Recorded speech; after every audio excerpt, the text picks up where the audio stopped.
ആ. ശ്രീജയം ഷാജയൻ നവകേരള യാത്ര അവസാനിച്ചിരിക്കുന്നു. ഒരു മാസത്തോളം യാത്ര, 36 ദിവസം യാത്ര നടന്നു. ഒരുപാട് പരാതികൾ കിട്ടി. അതിൽ കുറച്ച് പരിഹാരം കണ്ടെത്തി എന്ന് പറഞ്ഞു. പക്ഷെ അതിലൊരു പരിഹാരം കിട്ടിയ ഒരു സാധാ മനുഷ്യന്റെ ഒരു പരിഹാരം കിട്ടിയ തത്ത് പുറത്തു വന്നിട്ടുണ്ട്. ആ ഉം. പരാതിക്കാരന്റെ തത്തിന്റെ വിവരം മാധ്യമങ്ങൾ പുറത്തു വരുന്നില്ല.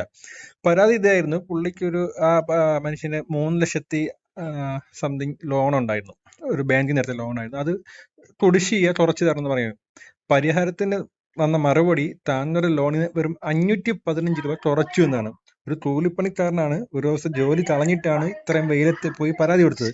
ഈ 515 രൂപ എന്തിനാണ് കുറച്ചത്? ആ 100 കേട്ടില്ല. 515 രൂപ എന്തിനാണ് കുറച്ചത്? അതിനകത്ത് കുറയ്ക്കാൻ പറ്റൂന്ന് പറഞ്ഞാ പോലെ സർക്കാർ. ഇതില് ഇതൊക്കെ എന്തിനാണ് ഇതൊക്കെ നടത്തുന്നത് എന്നുള്ളതിന്റെ വ്യക്തമായ തെളിവാണ് ഇതിനകത്ത് കൂടി ഇപ്പൊ പുറത്തു വന്നുകൊണ്ടിരിക്കുന്നത്. അതായത് ഇപ്പൊ ജനങ്ങളുടെ പരാതി പരിഹരിക്കാനായിരുന്നു ശ്രമിച്ചിരുന്നതെങ്കിൽ അതിന് കൃത്യമായൊരു മാതൃക ഈ സംസ്ഥാന സർക്കാരിന്റെ മുന്നിലുണ്ടായിരുന്നു. അതെന്താന്ന് ചോദിച്ചാൽ, കഴിഞ്ഞ UDF സർക്കാരിന്റെ കാലത്ത് 14 ജില്ലകളിലും അന്നത്തെ മുഖ്യമന്ത്രിയായിരുന്നു ഉമ്മൻചാണ്ടിയുടെ നേതൃത്വത്തിൽ നടന്ന ജനസമ്പർക്ക പരിപാടിയായിരുന്നു. ആ ജനസമ്പർക്ക പരിപാടിയുടെ ഭാഗമായി അന്ന് മുഖ്യമന്ത്രിയുടെ നേതൃത്വത്തിൽ, മന്ത്രിമാരുടെ അല്ല, മുഖ്യമന്ത്രിയുടെ നേതൃത്വത്തിൽ വ്യാപകമായിട്ടുള്ള പരാതി പരിഹാരം എങ്ങനെ നടത്തണം എന്നുള്ളത് വളരെ കൃത്യമായും വ്യക്തമായും ജനങ്ങളെ മനസ്സിലാക്കിയതാണ്.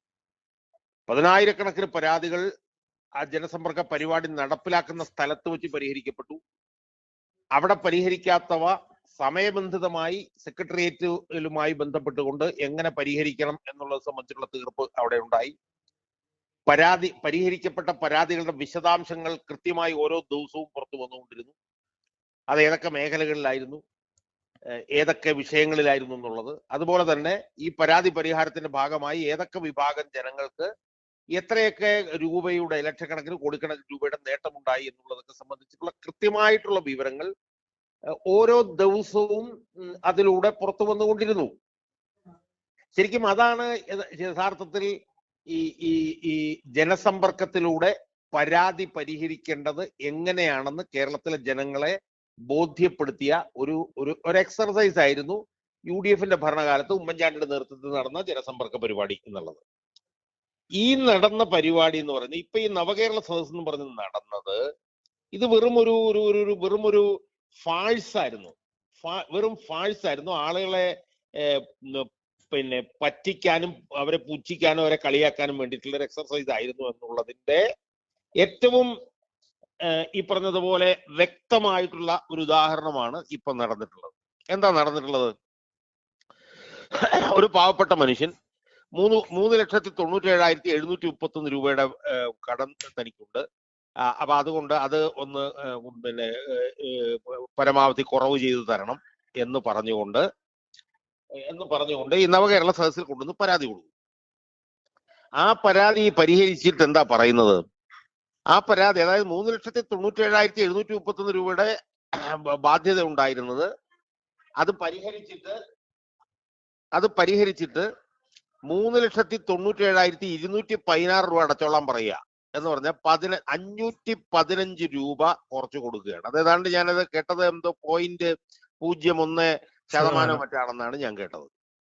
അപ്പൊ ഇതെന്ന് പറഞ്ഞു കഴിഞ്ഞാൽ ഇത് പരിഹസിക്കുകയാണ് ആളുകളെ ചെയ്യുന്നത്. ആളുകളെ പരിഹസിക്കുകയാണ് ചെയ്യുന്നത്. ഇവിടെ ഇപ്പൊ 37 ദിവസത്തെ ഈ ഒരു എക്സർസൈസ് ഇവിടെ നടത്തി. ജനങ്ങളെ നേരിട്ട് കാണുന്നു, അവരുടെ പരാതി പരിഹരിക്കുന്നു എന്നാണല്ലോ പറഞ്ഞിട്ടുള്ളത്. ഇതിപ്പം ഈ നവകേരള സദസ്സ് നടന്ന് അവസാനിച്ചു കഴിഞ്ഞിട്ട് ഇപ്പൊ 23-ാം തീയതി അവസാനിച്ചാണ്, 26-ാം തീയതി. ഇത് പരിഹരിച്ച് ഇത്രയും ദിവസം കഴിഞ്ഞിട്ടും എത്ര പരാതികൾ തങ്ങൾക്ക് കിട്ടി, അതിൽ എത്ര പരിഹരിച്ചു, അത് ഏതൊക്കെ മേഖലകളിൽ ആയിരുന്നു, ഏതൊക്കെ വിഷയങ്ങളിലായിരുന്നു, എത്ര കോടി രൂപയുടെ പരാതികൾ തങ്ങൾ പരിഹരിച്ചു എന്നൊക്കെയുള്ള ഒരു വിവരവും സംസ്ഥാന സർക്കാരിന്റെ ഭാഗത്തുനിന്ന് ഇതുവരെ പുറത്തു വന്നിട്ടില്ല. അത് സംബന്ധിച്ച് ഒരു ബോധവും ഒരു ബോധ്യവും സർക്കാരിനില്ല. അതിന്റെ കാരണം എന്താ? അതിന്റെ കാരണം എന്ന് പറയുന്നത്, ഇതൊന്നുമായിരുന്നില്ല ഈ നവകേരള സദസ്സിന്റെ ലക്ഷ്യം എന്നുള്ളതാണ്. നവകേരള സദസ്സിന്റെ ലക്ഷ്യം സത്യം പറഞ്ഞാൽ സാധ്യമായി എന്നുള്ള ഒരു അഭിപ്രായമാണ് എനിക്കുള്ളത്. കാരണം നവകേരള സദസ്സിന്റെ ലക്ഷ്യം ഈ പുറത്തോട്ട് പറഞ്ഞൊന്നും ആയിരുന്നില്ല. നവകേരള സദസ്സിന്റെ പ്രധാനപ്പെട്ട ലക്ഷ്യം രണ്ടായിരുന്നു. ഒന്ന്, ശതകോടികൾ പിരിച്ചുണ്ടാക്കുക.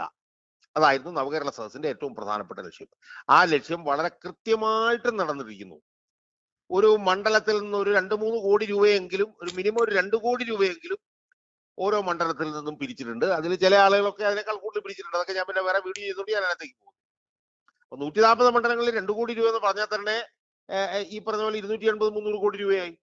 അത് ഞാൻ പറയുന്നത് ഈ പാർട്ടിയും ഈ പാർട്ടിയുടെ MLA-മാരും പാർട്ടി സംവിധാനം ഉപയോഗിച്ചിട്ടുള്ള പിരിച്ചിട്ടുള്ളതാണ്. അത് കൂടാതെ ഈ പിണറായി വിജയന്റെ ഒക്കെ നേതൃത്വത്തിൽ പൗരപ്രമുഖരെ കാണുമ്പോൾ പിരിക്കുന്നതും കൂടെ ചേർന്ന് കഴിഞ്ഞാൽ ഒരു 10-400 കോടി രൂപയെങ്കിലും പാർട്ടിയുടെയും MLA-മാരുടെയും പോക്കറ്റുകളിലേക്കും പാർട്ടിയുടെ ഖജനാവിലേക്കും വന്നിട്ടുണ്ട്. ആ അർത്ഥത്തിൽ നവകേരള സദസ്സ് 100% വിജയമായിരുന്നു എന്നുള്ളതാണ് എനിക്ക് പറയാനുള്ളത്.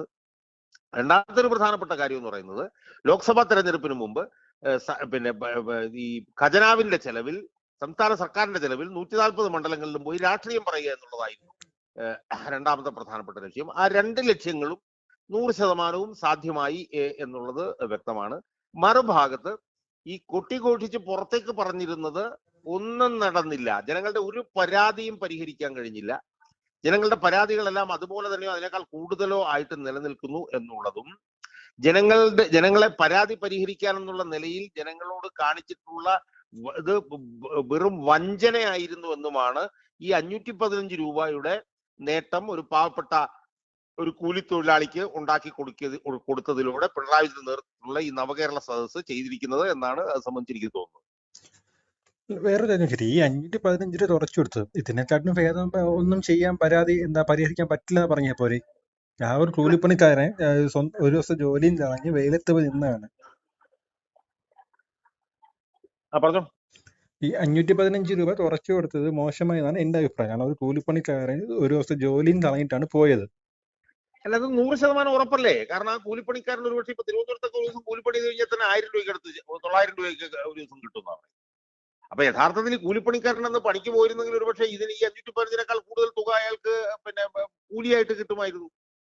ഇത് യഥാർത്ഥത്തിൽ അയാളുടെ മുഖത്തടിക്കുന്നതിന് തുല്യമല്ലേ ഈ ഒരു പ്രവർത്തനം. പിന്നെ ഈ ഗവൺമെന്റിനെ സംബന്ധിച്ചിടത്തോളം ഈ ഗവൺമെന്റ് പൊതുവിൽ ജനങ്ങളുടെ മുഖത്ത് അടിച്ചുകൊണ്ടിരിക്കുകയാണ് എന്നുള്ളത് കൊണ്ട് ഇത് ഈ പാവപ്പെട്ട കൂലിത്തൊഴിലാളിയുടെ മുഖത്തടിയായിട്ടൊന്നും ഈ ഗവൺമെന്റിന് തോന്നണമെന്നില്ല. അപ്പൊ ഇതിൽ നിന്ന് മൊത്തത്തിൽ മനസ്സിലാക്കുന്ന കാര്യം എന്താണെന്ന് വെച്ച് കഴിഞ്ഞാൽ ഇവര് പിന്നെ ഒരു കാര്യവും ഈ സർക്കാർ ചെയ്യുന്നില്ല എന്നുള്ളത്, ഒരു ആനുകൂല്യങ്ങളോ ഒരു നല്ല കാര്യമോ ഇവര് ജനങ്ങൾക്ക് വേണ്ടി ചെയ്തു കൊടുക്കുന്നില്ല എന്നുള്ളതും, പിന്നെ ഞാൻ നേരത്തെ സൂചിപ്പിച്ചതുപോലെ ഈ നവകേരള സദസ്സിലുണ്ടായ ഒരു ഏറ്റവും വലിയൊരു ഗുണം എന്ന് പറഞ്ഞാൽ എന്താണ്, ഈ ഗവൺമെന്റിനെതിരായിട്ടുള്ള വിമർശനങ്ങൾ അടിത്തട്ട് വരെ എത്തിച്ചേർന്നു. അപ്പൊ തന്നെ നമ്മൾ ആലോചിക്കും, മറിയക്കുട്ടി എന്ന് പറഞ്ഞൊരു സ്ത്രീ, അവർ നടത്തിയ പ്രചരണം കൊണ്ട് കേരളത്തിലെ പെൻഷൻ ആർക്കും കൊടുക്കുന്നില്ല എന്നുള്ളത് ജനം മുഴുവൻ മനസ്സിലാക്കി. അപ്പൊ ആ അർത്ഥത്തിൽ ഈ നവകേരള സദസ് കൊണ്ട് ഉണ്ടായത് എന്താണെന്ന് ചോദിച്ചാൽ ഈ ഗവൺമെന്റിന്റെ ജനവിരുദ്ധത എത്രത്തോളമാണ് എന്നുള്ളത്, ഈ ഗവൺമെന്റിന്റെ ഈ പറഞ്ഞ പോലെ അടിച്ചമർത്തൽ എത്രത്തോളം ആണെന്നുള്ളത്, ഇതൊക്കെ അടിത്തട്ട് വരെയുള്ള ജനങ്ങൾക്ക് ബോധ്യമായി എന്നുള്ളത് വെച്ച് നോക്കുമ്പോഴും ആ അർത്ഥത്തിൽ നവകേരള സദസ് ഒരു വിജയമായിരുന്നു എന്ന് നമുക്ക് വിലയിരുത്തേണ്ടി വരും.